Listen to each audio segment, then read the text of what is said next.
动词来做声。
有没有一种在拍 MV 的感觉？有啊，我想说，怎么会有一个人在茶园里面拉琴啊？嘿 ，MV 有大明星回来，鼓手的安永颖隆重一下。谢谢，我们真的很久不见嘞，对不对？嘿，动久没见嘞。从拍完《茶经》之后，可能有4、5年了吗？4、5年有嘞。那我们刚好今天来到峨眉这个地方哎，你知道峨眉这边？矮地啊。嘿嘿，你破茶经的场景，没错，而且刚好现在也是采茶的季节，真所以我们刚好2位茶师，要不要再来复习一下品茶之旅呢？好，做的。好，然后我也顺便复习一下我的客语。那今天还有一件非常令我期待的事情，黑马的事情。就是我们要互相做料理给对方吃。那件事情我要懂期待，因为我自己都不敢生，我自己做个东西，故说请好好期待。好，那我们拭目以待。对浩翔哥的第一印象就是他的眼神还蛮犀利的，而且很严肃。可是实际认识他的时候，就发现，他刚好跟我一样也是狮子座，其实他内心是一个超级细腻，然后对人也很温柔的一个大哥，所以我很期待今天可以再次见到他，然后跟他一起回味一下关于茶的一切。安植给我的感觉就是像《哈利波特》里面的妙丽优等生哦，就是欣赏都有讲哈，给哈发好多以后哦，给个强讲到一长。还有，都破起个时节啦，然后给对戏的时候，就每次都觉得他出场的时候，后面好像呢自带仙气，然后还有自带配乐的那种仙女降临的感觉。他就老人你就看起来就像，不在同一个世界上的人安呢，嘿。董审期，那他还没有讲过他的节奏啊，给讲法嘅方式啊，全就老人哋冇强用安尼，嗰时候我会知道佢係一個懂腔懂巧懂审期嘅什麼嘢，其实我很好奇，你对我的第一印象是什么？就是你是一个表演节奏很有趣的人，多有趣。就是你会在别人讲话的时候还在沉思，然后或者是在别人应该要做反应的时候，你已经在讲话了。就身为对手演员，永远抓不到你讲话的 tempo。不好意思。不会，很真实。然后我们要很认真，才有办法跟你对戏。谢谢。但我对你有一个就是还蛮反差萌的印象哎。什么？就是你外表有点严肃，眼神有点锐利，有点凶，可是你内心非常温柔哎。我也是有很凶的那一面啦。要我拿出来吗？先不要。先不要。好。对。那我们今天的第一站是要去哪里呢？你基本上会先去个百年老茶厂。刚刚还有讲到，你2位茶师会去采茶，嘿嘛，嘿，故说你要他真人会去采茶嘞，好，来去，走，来。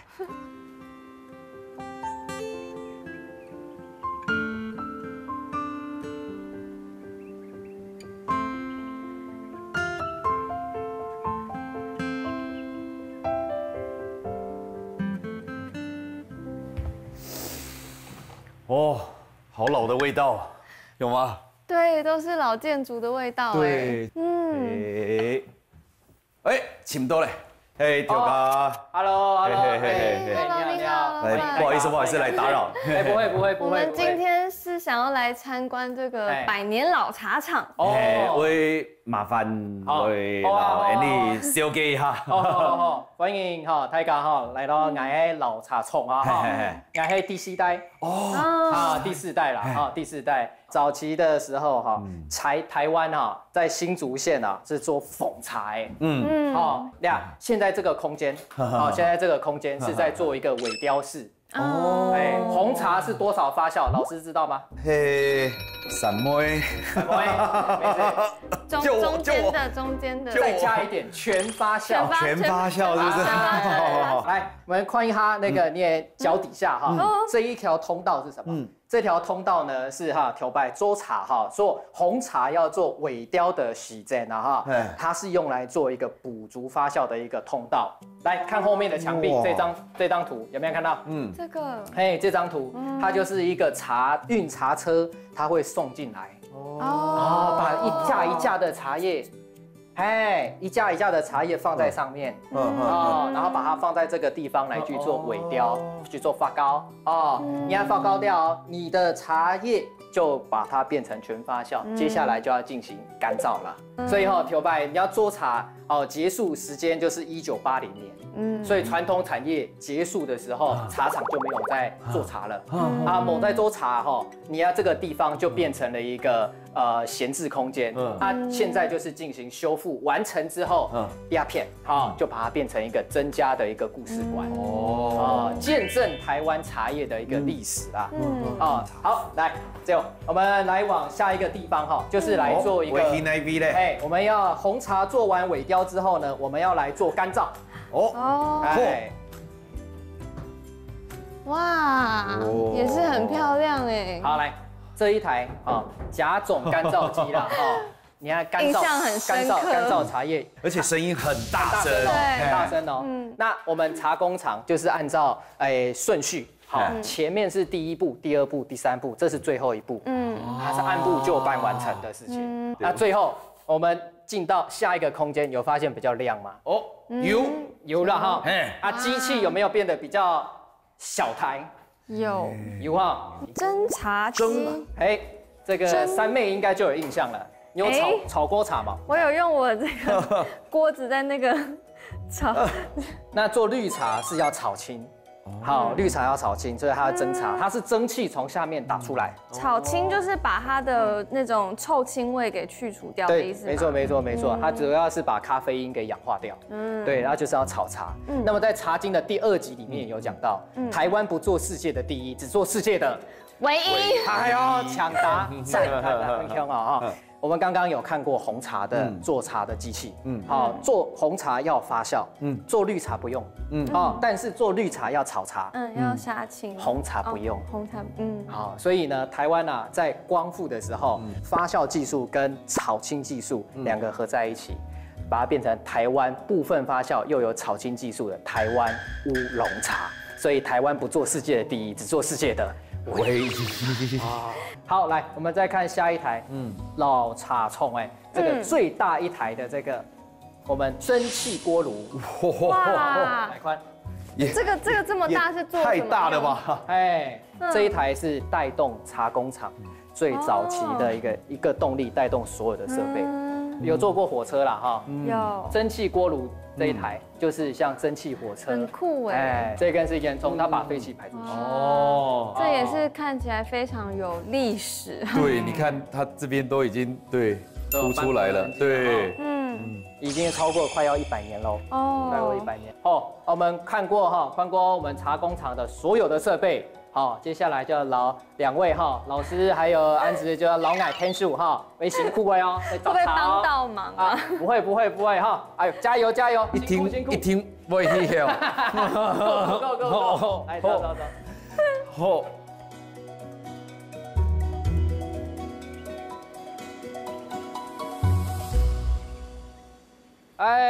来，欢迎来我茶园您俩来。老爱听书摘茶哈，好，做对。哦，你俩茶嘛该茶嘛？唔对嘛？呛性太胖，呛性太胖。哎呦，清新大胖啦！你要知道采1心2叶，1行6压，好吗？好，1行6压按用咋？对呀。这个。嗨，答对了，你也错啊，在。有，你看小绿叶蝉有看到吗？有看到吗？做碰风采最重要的工程就是这个着眼，着眼、戳眼，采这样1行6压，好不好？有啊，动作长，抽，咚锵，尽量采这样外缘有点这样子皱巴巴，有点这样黄色的，按用粉色。你要采的叶子代表是那个有咬过的，熬炖有咬过的，这样子就是1行2叶。最好的原物料啦，那这个也是吗？这个错，太太片的那个叶子啊它就是拿来做红茶，所以原物料的选择很重要，采这样子上面最上面的芽尖1行2叶嫩的，有被虫咬过的，就是做蓬风茶。那蓬风茶真的是非常珍贵耶，很珍贵像这个它里面包的有没有看到这个小绿叶蝉？这就很多，这就是它的这就是它的家。我第一次看到，这就是它的家。这个一般就是我们不会采啦，这个就是放着让它可以那个，让它可以继续生。对。然后每一年春天惊蛰的时候期间你看下过雨前天、昨天不是下大雨吗？对。现在今天很闷热，就是采茶的最好的时候因为它下过雨后就会长得特别茂盛，是不是？做100你要揉200下。这个还可以。做得黑嘛。老师试试看，揉这个捧凤茶小力一点，慢点要温柔的。慢点又是太慢了又是太慢。茶到6、7分，人情流3、4分。茶如果倒满嘞，送客。那你再倒多一点。我现在就先杀青。动吃来做事。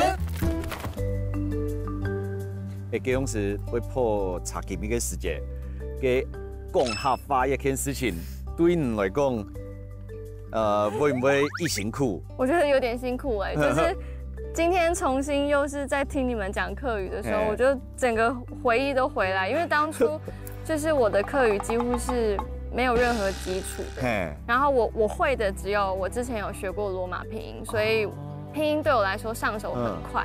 然后那个时候客语老师就是都是用拼音来教学，我就一个字一个字把所有的拼音都写起来，然后我还用电脑。对，然后我就回家就是一直拼命在念那些拼音。这时间其实你虽然是客家人，不过你四海大平安还有个南西烟然后我记得现在好像7种还是9种腔调，给你客家人去教这几种腔调是不互通的。古时候你讲西烟讲惯的，我讲会了真经懂辛苦。我还记得几早演员他们本来是讲海陆的，嘿讲海陆的，因为破气嘅关系啊，讲视线讲习惯了，结果亚哈会讲海陆讲。总得讲哎，嘿，会一直讲到视线过去，对，所以其实对我们来说也是背得很辛苦啊，嘿。但我第一次接触客语，我是学海陆腔，嘿，然后我很常会觉得，听大家在讲的时候，好像有一种很美的韵律感，就是很像在唱歌，超。然后我就觉得，哦，客语真的是一个很美的语言哎。什么？跟亚哈。韩基地嘅客家话含有哪些？做地，田树，风叉，哦，风叉，柳叉，布溜，就是茶，关于茶的我还记得专有名词啊呢。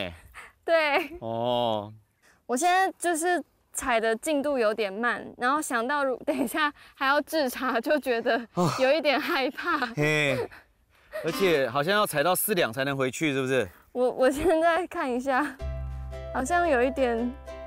我觉得我进度严重落后哎，我这边真的是找不到。就是还没有采完，然后茶叶就干掉了。对呀。我以后会更珍惜的喝每一杯茶的。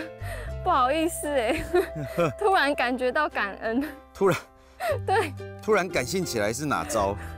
就觉得有一点辛苦，谢谢他们。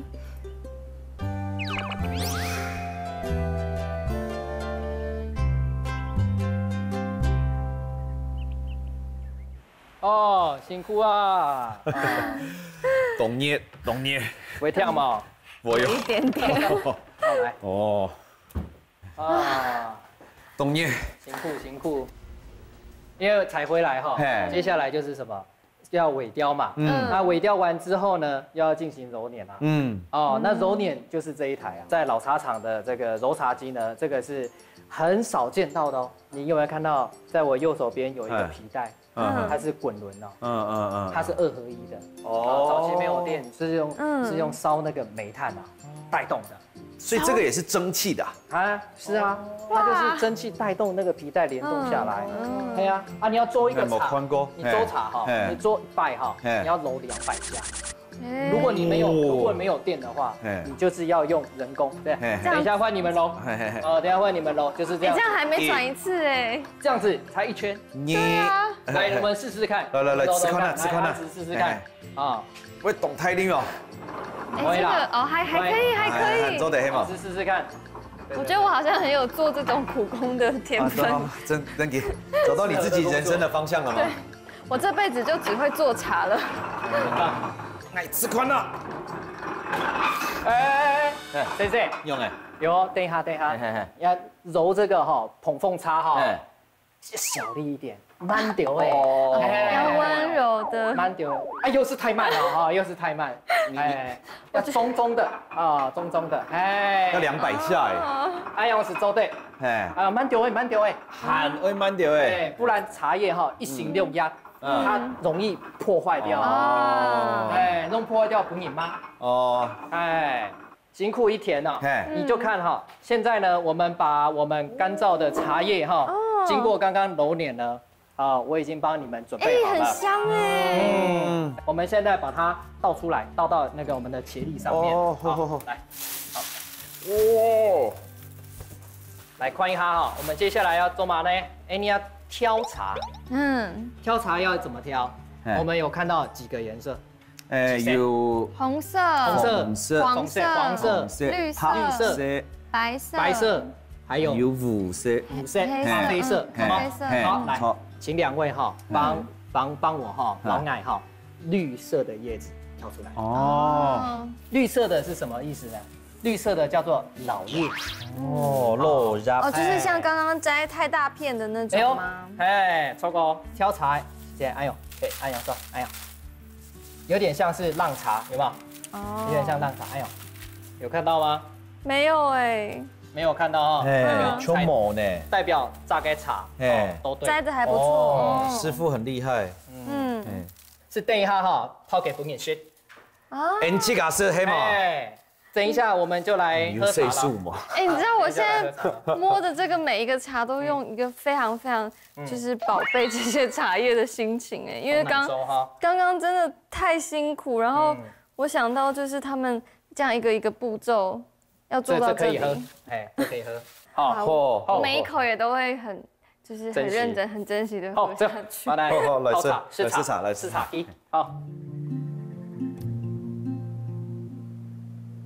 我们今天来泡两个茶叶啊，第一个就是金不金哈，来大概这个要做红茶嘛，来蜜香红茶，然后再来就是你很了解的，有很多白毫的东方美人，没错，来2个茶，这个还有这个，这样子，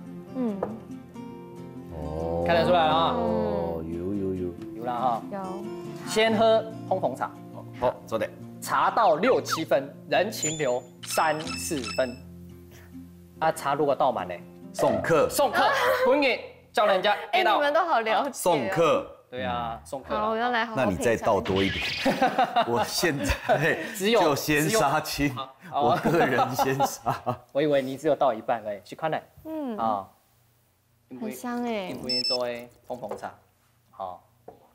哎呦，你们会啜吸的哈？5年前上课的时候，老师有教。啜吸是为了要让大脑更容易捕捉到一支茶里面它的味道有什么。我示范一次，好这样。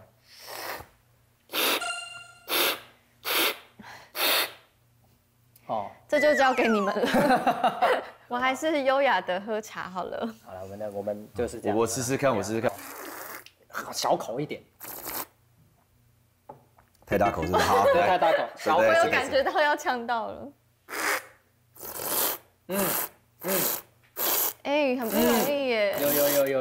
我觉得这个茶尾端有一种凉感哎。清新大胖的特色就是在于甜度，然后到尾韵会有点花香的感觉。那花香是什么感觉？你讲的粗盐茶。来，徐宽的红茶，好，试试看。我来帮你试茶。什么？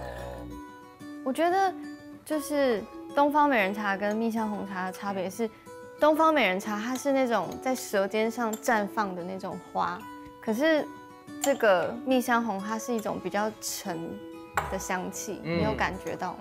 我只感觉到它的味道很多，然后但它的味道比较单一。老师说到重点了，我感觉的是这样。我们已经喝过2支茶了，对不对？今天金不金辛苦2位了我今天有准备茶点，用茶做的点心。噔，来介绍一下这个。是本。那这个的客语是什么？茶东。我有问过客语老师，直接翻译。这个很特别，你这边还放了这个是珍珠啦，白珍珠。对。然后那是用烘红茶那个做为饼。冰淇淋。黑用给鸭白，黑用给。泡过茶蜜，这叫做农业循环呐，就循环农业。安植的是这个茶冬，然后下面的也是用泡过茶，然后给它做冷泡茶，试试看。对，先闻闻看，然后在你们眼前的这2盘，这个深色的这个是用烘红茶作为生吐司，所以你看它表面。有黑一扎点那个就是那个茶叶的那个粉。你这个白色的白色你这个是用那个桶柑。柑橘，就是也是我们客家产的桶柑之乡，就在峨眉。用给桶柑做的。试试看，然后配一下你们的茶点，这样习惯嘞。看好学吗？我是面包控，所以任何面包塞进我嘴巴里都会是好吃的。我在等待你的评价。茶叶的那个香味咬到后面有出来，有了哈，淡淡的。我觉得这个如果喜欢茶的人会很喜欢的，因为它真的应该算是我吃过茶冻里面茶味算蛮浓郁的那一种。我这样吃起来，我觉得这个应该蛮适合等一下拿来做料理。你有灵感了吗？我现在有了。哦，我还有准备准备那个吐司。好。那我可以期待一下吗？哦，应该可以。我也蛮期待你吃到之后的反应。好。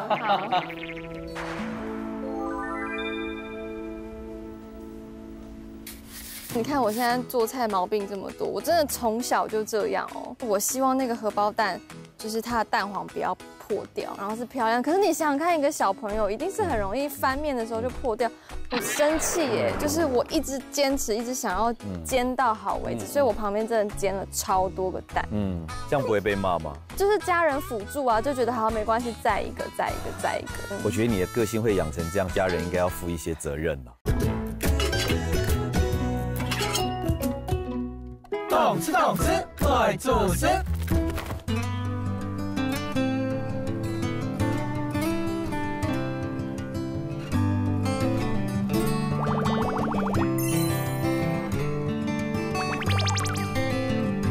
浩翔哥，你可以看得出来我今天要准备什么料理吗？面黑吗？没错。我们刚刚不是喝了蜜香红茶吗？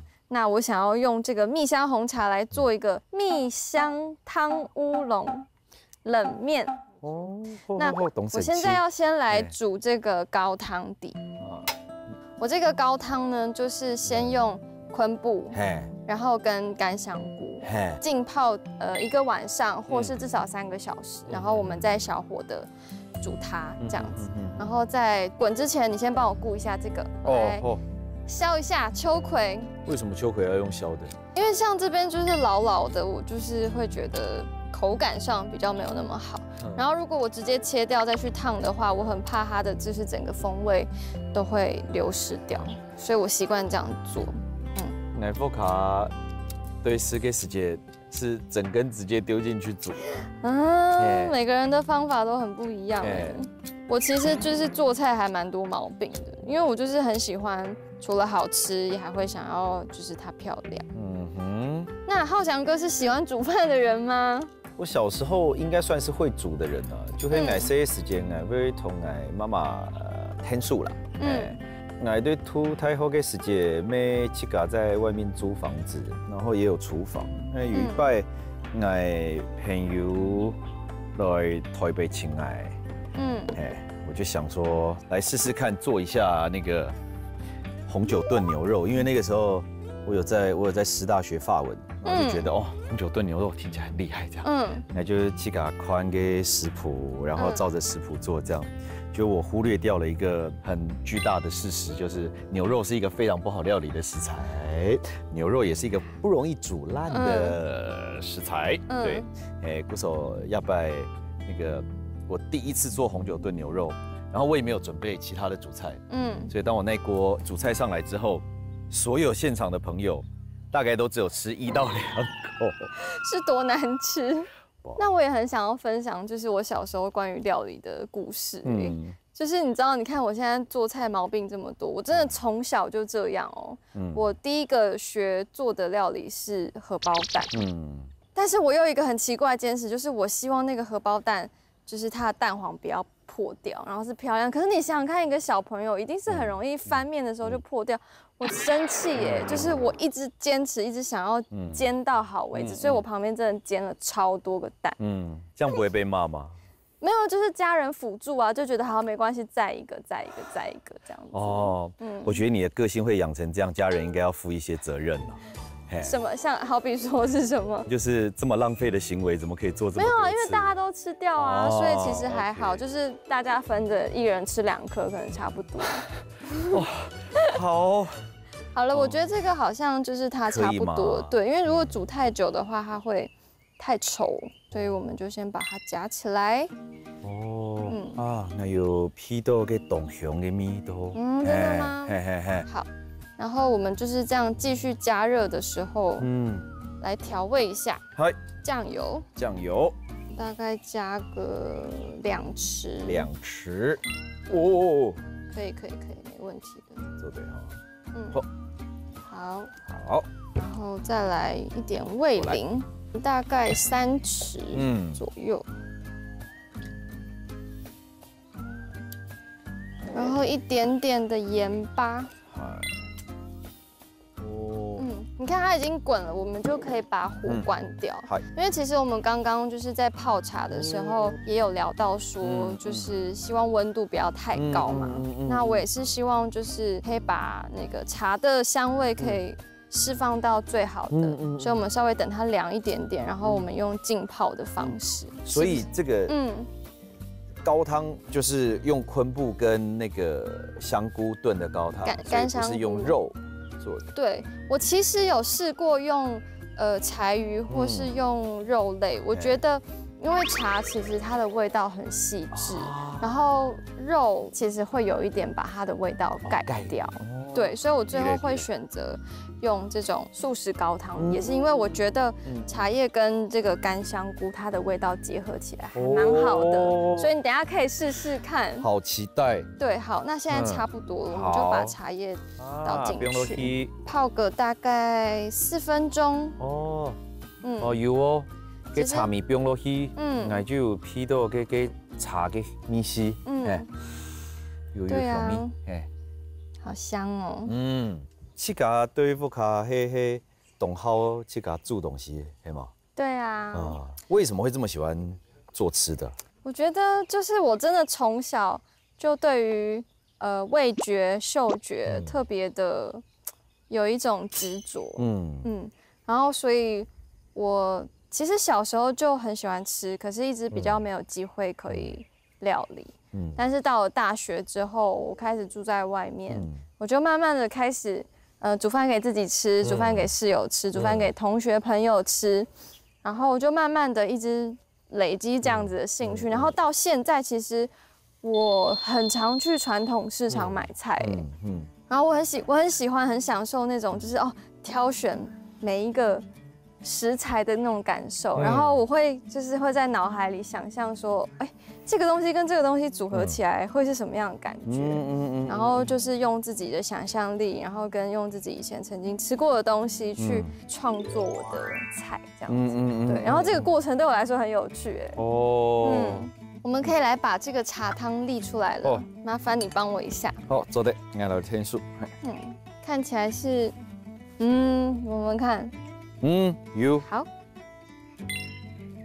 有个茶的香味啊，对，很香。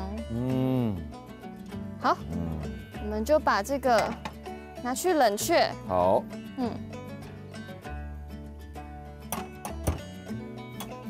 这个时候来煮一下面好了。好，来，我是教表演给欣赏嘛，我就有搞我嘅学生啊，就会试着找一个时间哈，就13年去吃你最喜欢吃跟你最讨厌吃的东西都去，然后就是把耳机拿掉，然后再吃你好吃嘅东西嘅时间，去感受你身体在你喜欢的这些不管食物的触感、食物的味道，经过你的身体的时候，它的感觉是什么？好好的去享受它。对，然后吃你很不喜欢吃的东西，然后去感受那些米头啊，然后经过你的身体，然后它怎么影响你，怎么让你的身体不舒服，你的肌肉的变化，你的身体的变化，知道吗？就是我小时候其实很不喜欢吃菇类，真的。可是我长大之后，我想说，我想要给自己再一次的机会，所以我就吃看，就发现，其实我现在就是还可以接受，对，然后我觉得一直在吃这个过程，我觉得跟表演其实有时候真的会有一个相关联，就是你很认真的在感受你的身体，对，然后我就觉得很有意思，然后再包含你品尝每一个东西的时候，你的味觉资料库、感受资料库也会就是慢慢的增加，然后我也会试着告诉自己说如何去形容这个东西，我感受到了什么，我觉得就是很推荐大家就是用这样子的方式去品尝食物，而不是稀里糊涂吃下去只是为了填饱肚子。这个面熟了，那我们要来冰镇一下。我拿冰块哦，来，可以，来。夏天就是要吃冷面。我还蛮喜欢吃冷的东西啦，像比起烫过的青菜，我更喜欢吃生菜。我其实也是对，我每一天就是中午我都会为自己做一盘沙拉。你会按油喊？我觉得不管再怎么忙，都还是可以快速的，就是你知道弄一些菜这样子给自己吃。我因为爱运动啊，然后我中午就怕吃太多淀粉或什么，所以我会在晚上的时候先煮好4颗半熟蛋，然后就放在保鲜盒里，然后早上就带出门，中午就吃那4颗。其实也是类似的概念，就是我那个对我来说就已经有一点麻烦了。这个秋葵也要来烫一下，然后我们把面捞出来。好。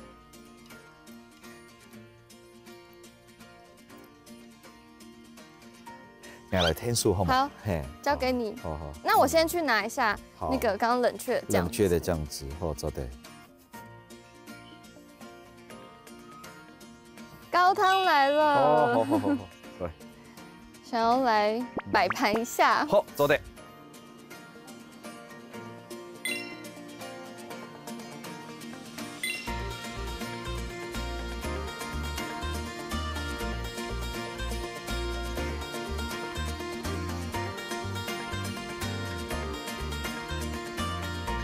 再放个小番茄，好了。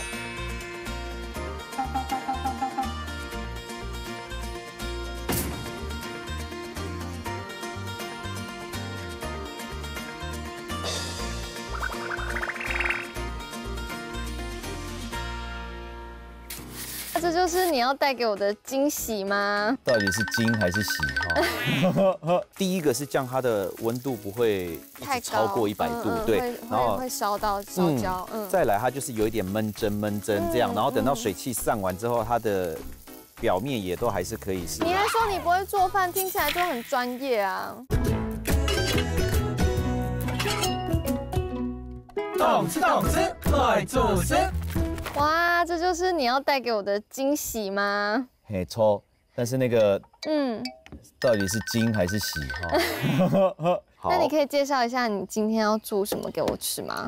今天真的就是惊喜，对我来说也是惊喜。不好意思，给你一些即兴发挥了。然后我觉得你比较不好意思，就是等一下你要吃到就是我人生第一次做的热压吐司啊，我还是会期待一下。我那个年代没有热压吐司这种东西吧？对。但我想说，就是因为我爱运动嘛，所以那就是用自己做的这种腌制的鸡胸肉，然后看你也是腌制的方式也是很豪迈耶。啊，真的哦。就我可能口味重一点这样。对。先等一下哦。好，那我等一下再切。对，好期待。而且我今天就想直接用橄榄油清煎就好。我们做菜的那个习惯真的很不一样。对。我觉得很有趣。来喽！我好紧张哦。听这个声音很不错。很香哎，有一个那个蒜粉的味道。对，我现在就是想要把它肉封起来。那你有煎鸡胸肉有什么诀窍可以？没有，就是目测感觉。对，目测感觉对。但如果可以的话，我其实是比较像这么厚的鸡肉啊，我比较希望切薄一点。也不会，就是这么厚的鸡肉，我会两边跟侧面封完之后，我会加一点水，然后盖起来，然后把水煮干，用那个第一个是降它的温度不会太超过100度，对，然后会烧到烧焦。再来它就是有一点闷蒸这样，然后等到水汽散完之后，它的表面也都还是可以是。你还说你不会做饭，听起来就很专业啊！又在那里客气。没有，我真的没有，我没有客气。你看它像这样，它就可以整个都封在上面这样。这样看起来不知道为什么有一种客家咸猪肉的感觉，你有没有觉得？就是我的基因会把任何东西做成客家咸猪肉，我觉得那可能是基因的问题。那我要笑死！我觉得蛮棒的。我要笑死！那这个小黄瓜也是你想要切成什么样子？等一下切片，我等一下会想要切斜的片，因为我很喜欢吃大片的小黄瓜。哦，好，那你想要薄一点的吗？不用哎，因为小黄瓜我觉得它就是要有那个口感。你觉得像是这样子可以吗？可以。好，那我大概要多少片啊？我觉得大概至少4、5片要哦。好，应该这样就可以了哈。可以。我把你放在这个盘子里。呵，因为我觉得就是，你知道我们今天的食材，可能我的热压吐司会 so simple so boring。不会，我的也是很素的。那没有呢，你刚才的那个味道，哦，层次好丰富。你看它这个就会有一点黄黄的，我觉得就蛮漂亮。好，烟有出来了。好，你这个要打开。哦，它不是直接下去就好。好。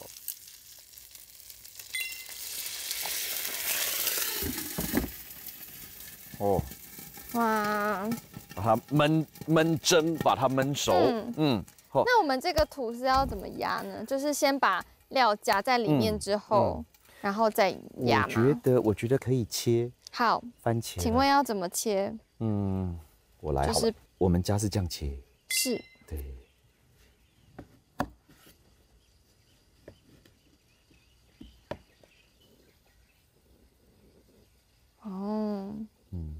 然后等一下再把鸡胸肉切片切上来。好。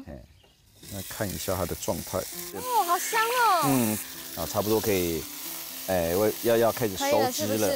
那我帮你把这个收一下。好。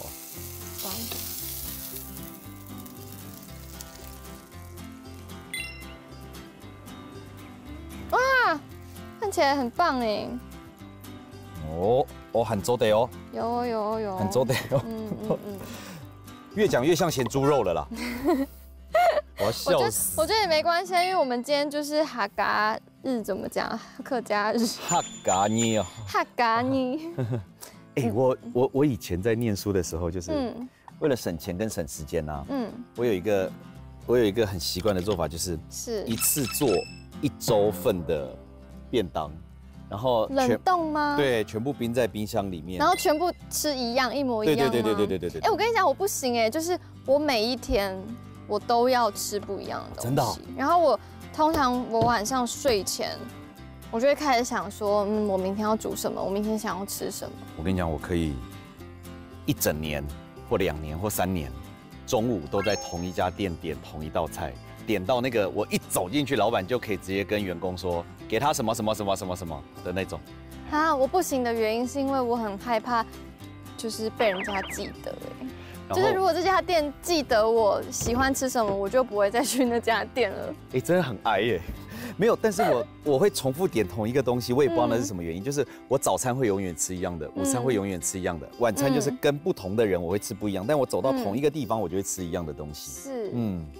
应该可以了吧？我不晓得因为其实对这家吐司，那我们打开看，偷偷看一下好了。可以了吗？可以哟。好，来，可以哦，请出来。好。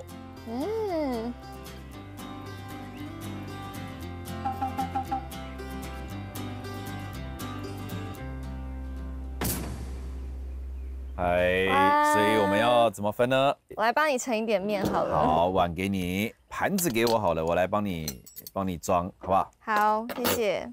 我觉得今天很开心怎么样？然后说我很喜欢，就是坐在餐桌上的感觉，就是今天感觉好像有了一个很棒的完结。谢谢。那我们现在是各自先吃对方的料理。好，那我来吃你的这个三明治。好紧张哦！再讲一次，我觉得需要紧张的人是你。不会啊，我就说鸡胸肉，如果成功了就是90%。我要吃秋葵，我非常非常爱吃秋葵。好，那我这里其实还有一个可以给你吃。我没有想过没有用肉的高汤，它可以这么清甜。然后，接下来是那个文青用语哦，就是因为你用昆布跟那个跟香菇炖煮这个高汤，所以我同时有闻到那个大海的咸味，跟森林的香味。哇，你也太会讲了吧！害我觉得，就是我把你的那个三明治形容的如此贫乏，没有，就是森林系的很抱歉森林系的人，就是会用这种很奇花的语句。那你有喝到？那我要喝汤喽。茶香的味道吗？我觉得各个风味的层次都还有留着，就是跑在最前面的，可能是因为我刚才压了莱姆汁，所以跑在最前面的是莱姆的味道，然后再来第二层就是香菇的味道，然后再来是海带的味道，然后到刚刚大概最后，那个茶香味才跑出来，而且我觉得用冷面是很聪明的做法，就是，如果是热的话，我觉得海带跟香菇的味道会更明显。对我就应该吃不到那个茶香味。对，但是冷面的话，那个茶香味的后韵会在后面出来。谢谢老师。不是基本面应该算是回到你自己熟悉的地方，对不对？有一点。但对我来讲，我去冲哦。你今天一直有讲一件事情，就是给米头啊，米头里面有很多的记忆嘛，比如说给门念一早开始都要哈，一路这个从炸茶然后到这个在参观那个老工厂我们曾经操作过的那些机器，还有泡茶色茶我就一点一滴的把那个在茶经工作的那个回忆有慢慢的找回来，就是我一开始可能觉得茶经那一段好像就很累，就觉得很辛苦，但是今天这一趟味觉的旅程下来，就有一种那时候好多工作的细节会慢慢的冒出来，就像是那时候不是很长剧里会说，就是受伤过的茶叶才会香，才会甜。我觉得这是我们今天这么努力的结果。层层堆叠，有一些辛苦的地方。然后我觉得大部分对我来说都是很快乐的回忆了。因为其实我现在想起来茶经拍摄，我想起来也好像没有觉得辛苦我也是觉得收获很多。然后今天重新的又再一次的，复习了很多跟茶有关的知识，我也觉得原来就是其实这些记忆也都还在，只是有时候我们可能忘记了。但刚好今天有一个机会，我们可以这样子慢慢的，完成很多事情，然后现在一起吃饭，对我觉得是很幸福的。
送分给。